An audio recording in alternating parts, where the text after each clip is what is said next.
ಏನಾರ ಕೆಳಗಿದ್ರೆ ಬಸವ ಜಯಂತಿಯ ಶುಭಾಶಯಗಳು. ನಿಮ್ಮೆಲ್ಲರಿಗೂ ಬಸವ ಜಯಂತಿಯ ಶುಭಾಶಯಗಳು. ಸರ್ಕಾರದ ವತಿಯಿಂದ ಶುಭಾಶಯಗಳನ್ನು ಈ ನಾಡಿನ ಜನತೆಗೆ ಬಸವ ಜಯಂತಿಯ ಶುಭಾಶಯಗಳು. ತಮಿಳುನಾಡು ಪ್ರಚಾರಕ್ಕೆ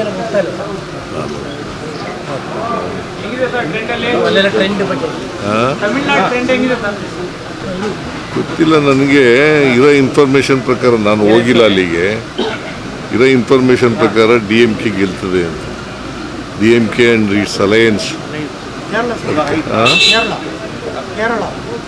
ಕೇರಳ ಗೆಲ್ತೀವಿ ಸರ್. ಈ 5 ಸ್ಟೇಟಲ್ಲಿ ನಿಮ್ಮ ಗ್ಯಾರಂಟಿನ ಕಾಪಿನ ಭಾಳಷ್ಟು ಮಾಡ್ತಾ ಇದ್ದಾರೆ. ಎಲ್ಲರೂ ಕೂಡ ನೀವೇನು ಗ್ಯಾರಂಟಿ ಮಾಡಿದ್ರೋ ಅವನ್ನ ಎಲ್ಲರೂ ಕೂಡ ಪ್ರಣಾಳಿಕೆ ತೋರಿಸ್ತಾ ಇದ್ದಾರೆ. ಈಗ ಯಾರು ವಿರೋಧ ಮಾಡಿದ್ರು, BJPಯವರು ವಿರೋಧ ಮಾಡಿದ್ದು. ರಾಜಸ್ಥಾನದಲ್ಲಿ 2023ರಲ್ಲಿ ನರೇಂದ್ರ ಮೋದಿಯವರೇ ವಿರೋಧ ಮಾಡಿದ್ದು.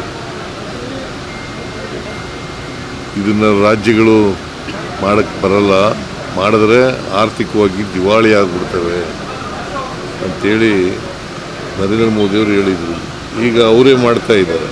ಈಗ ಮೊನ್ನೆ ಬೆಂಗಳೂರಿಗೆ ಬಂದಾಗ ಒಂದು ಭಾರಿ ಚರ್ಚೆ ಆಯಿತು ಸಾಮಾಜಿಕ ಜಾಲತಾಣದಲ್ಲಿ. ನೀವು ಅವರು ಕ್ಲೀನಲ್ಲಿ ಏನು ಮಾತಾಡಲಿ ಅಂತ ಪಿಸಿ ಅಂತ ಇದ್ರು. ಇದ್ರ ಬಗ್ಗೆ ವುಮೆನ್ಸ್ ರಿಸರ್ವೇಷನ್ ಬಗ್ಗೆ ಮಾತಾಡಿದ್ರು.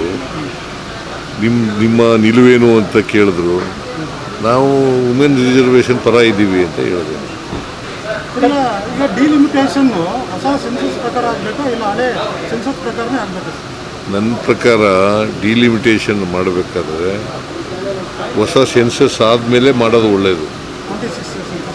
ಒಳ್ಳೇದು. ಯಾಕಂತಂದರೆ ಅದಕ್ಕೋಸ್ಕರನೇ ವಿರೋಧ ಮಾಡಿದ್ದು ನಾವು. ಡಿಲಿಮಿಟೇಷನ್ ವಿರೋಧ ಮಾಡಿರೋದು, ವುಮೆನ್ ರಿಸರ್ವೇಷನ್ ವಿರೋಧ ಮಾಡಿಲ್ಲ. ವುಮೆನ್ ರಿಸರ್ವೇಷನ್ನ ವಿರೋಧ ಮಾಡಿಲ್ಲ. ಯಾಕಂತಂದರೆ ನಾವು ಆಲ್ ಅಲಾಂಗ್ ವುಮೆನ್ ರಿಸರ್ವೇಷನ್ ಪರ ಇರೋರು. ಈಗ 73-74 ತಿದ್ದುಪಡಿ ತಂದವರು ಯಾರು?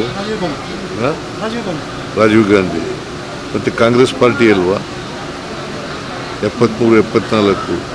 ಲೋಕಲ್ ಬಾಡೀಸ್, ಜಿಲ್ಲಾ ಪಂಚಾಯಿತಿ ಮತ್ತು ಸ್ಥಳೀಯ ಸಂಸ್ಥೆಗಳು ಇದ್ದಾವಲ್ಲ, ಮುನ್ಸಿಪಾಲ್ಟಿಗಳು, ನಗರ ಪಾಲಿಕೆಗಳು, ಅವರಲ್ಲಿ 50% ರಿಸರ್ವೇಷನ್ ತಂದಿರೋರು ಯಾರು? ಮಹಿಳೆಯರಿಗೆ. Congress party only. ನಾವ್ಯಾಕೆ ವಿರೋಧ ಮಾಡ್ತೀವಿ? ಅವರು ರಾಜಕೀಯ ಮಾಡ್ತಾ ಇದ್ದಾರೆ. ನರೇಂದ್ರ ಮೋದಿಯವರು ರಾಜಕೀಯ ಮಾಡಿ ಈಗ 23ರಲ್ಲೇ ಪಾಸ್ ಆಯ್ತು. ಪಾಸ್ ಆಯ್ತಲ್ವ? ಆಗಲೇ ಜಾರಿ ಕೊಟ್ಬಿಡೋರು. ಅಲ್ಲಪ್ಪ, ಯಾಕೆ ಇಲ್ಲಿ ಗಂಟೆ ವೆಯ್ಟ್ ಮಾಡಿದ್ರು? ಆಗಲೇ ಜಾರಿ ಕೊಟ್ಬಿಡೋರು. If they are committed for women reservation, they should have implemented long back. ಭ್ರೂಣ ಹತ್ಯೆಗೆ ಹೋಲಿಕೆ ಮಾಡ್ತಾ ಇದ್ದಾರೆ ಸರ್. ಅದು ಭ್ರೂಣ ಹತ್ಯೆಗೆ ಹೋಲಿಕೆ ಮಾಡ್ತಾ ಇದ್ದಾರೆ. ಪ್ರೈಮ್ ಮಿನಿಸ್ಟರ್ ಕಾಂಗ್ರೆಸ್ ಭ್ರೂಣ ಹತ್ಯೆ ಮಾಡಿಬಿಡ್ತು. ಅದೇಪ್ಪ, ಅದಕ್ಕೆ ಡಬಲ್ ಸ್ಟ್ಯಾಂಡರ್ಡ್ ಅಂತ. ನರೇಂದ್ರ ಮೋದಿ ಅವರಿಗೆ ಸಾಮಾಜಿಕ ನ್ಯಾಯದ ಪರ ಇಲ್ಲ. ಅವರು ಸಾಮಾಜಿಕ ನ್ಯಾಯದ ಪರ ಇಲ್ಲ. ಇದ್ದಿದ್ರೆ ಭಾಳ ಹಿಂದಿನ ಮಾಡ್ಬೋದು. ಎಷ್ಟು ವರ್ಷ ಆಯಿತು ಅವರು ಅಧಿಕಾರಕ್ಕೆ ಬಂದು? 12 ವರ್ಷ ಆಯ್ತಲ್ಲ. ಯಾಕೆ ಇಲ್ಲಿವರೆಗೆ ಮಾಡಲಿಲ್ಲ? ಕಾಂಗ್ರೆಸ್ ಡಿಮಾಂಡ್ 23 ಪ್ರಕಾರನೇ ಮಹಿಳಾ ಮೀಸಲಾತಿ ಕೊಡಬೇಕು ಅಂತ. ಮೀಸಲಾತಿ ನಮಗೆ ಇದು ಈಗ ಜಾರಿ ಮಾಡೋಕ್ಕೆ ತೊಂದರೆ ಏನಿಲ್ಲ. 23 ಪ್ರಕಾರನೇ. ಅದು 23 ಪ್ರಕಾರ ಮಾಡಿ ಅಂತ ನಾವು ಹೇಳ್ತೀವಿ. ಡಿಲಿಮಿಟೇಷನ್ ಮಾತ್ರ ಸೆನ್ಸಸ್ ಆದಮೇಲೆ ಮಾಡಿ ಅಂತ. ಈಗ ಈಗ ನೋಡಿ, ನಿಮಗೆ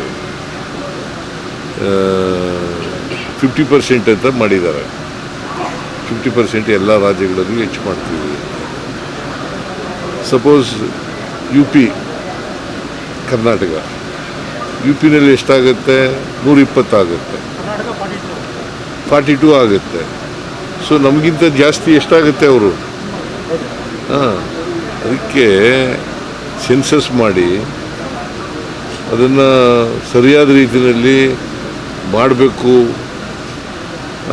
ರಿಸರ್ವೇಷನ್ ಮಾಡುವಾಗ ಎಲ್ರಿಗೂ ಸಮಾನವಾಗಿ ಹಂಚ್ತಕ್ಕಂಥ ಕೆಲಸವನ್ನು ನಮಗೆ ನ್ಯಾಯಯುತವಾಗಿ ಎಷ್ಟು ಹೆಚ್ಚಾಗಬೇಕು? ನಮಗೆ ನ್ಯಾಯಯುತವಾಗಿ ಕರ್ನಾಟಕಕ್ಕೆ ಈಗ ಸರ್ ಈಗ ಪಾಪ್ಯುಲೇಷನ್ ಮೇಲೆ ಮಾಡಿದ್ರು ಕರ್ನಾಟಕಕ್ಕೆ ಕಮ್ಮಿ ಆಗುತ್ತೆ, ಯಾಕಂದ್ರೆ ಸದರ್ನ್ ಸ್ಟೇಟ್ಸ್ ಅಲ್ಲೆಲ್ಲ ಪಾಪ್ಯುಲೇಷನ್ ಕಂಟ್ರೋಲ್ ಇದೆ, ಬಟ್ ನಾರ್ದರ್ನ್ ಸ್ಟೇಟ್ಸ್ ಯಾಕೆ ನಾವು ಇದು ಮಾಡ್ತಾ ಇದ್ದೀವಿ ಅಂತಂದರೆ ಪಾಪ್ಯುಲೇಷನ್ ಕಂಟ್ರೋಲ್ ಇದೆಯಲ್ಲ ಅದನ್ನು ಸದರ್ನ್ ಸ್ಟೇಟ್ಸ್ನಲ್ಲಿ ಚೆನ್ನಾಗಿ ಮಾಡಿದೆ. ಉತ್ತರ ಕರ್ನಾಟಕದ ಉತ್ತರ ಭಾರತದವರು ಮಾಡಲಿಲ್ಲ.